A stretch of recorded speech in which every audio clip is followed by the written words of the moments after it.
আজকে নিয়ে আসলাম জাপানের ওয়ার্ক পারমিটের। ভাইয়ের সবগুলো ফাইল রেডি করে দিলাম। জাপানের ওয়ার্ক পারমিটের আগামীকালকে ভাইয়ের অ্যাপয়েন্টমেন্ট সকালে, আগামীকালকে সকালে উনি জমা দিবে।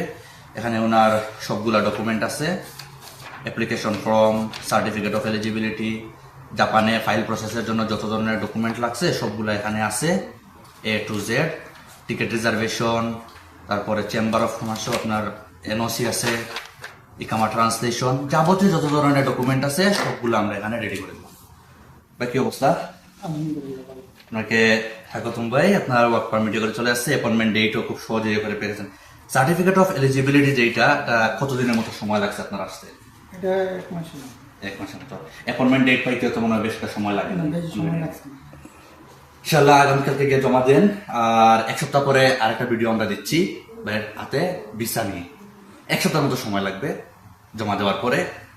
ইনশাল্লাহ আমরা খুবই আশাবাদী এক সপ্তাহের মধ্যে ভাইয়ের হাতে ভিসা পাওয়ার পরে নতুন করে একটা ভিডিও নিয়ে আসতেছি।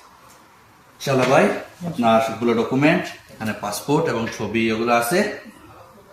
খুব যে এসেছে গিয়ে জমা দেন, কোনো প্যারা নাই। বেসিক এটা দুটো কোয়েশন করবে এমবেসিতে, বাকি কিছু না। গিয়ে জমা দেন, ইনশাল্লাহ এক সপ্তাহের ভিতরে ভিসা আমরা এগুলো পাচ্ছি। নতুন করে আমরা একটা ভিডিও নিয়ে আসবো ভিসা পাওয়ার পরে ইনশাল্লাহ। আসসালামু আলাইকুম।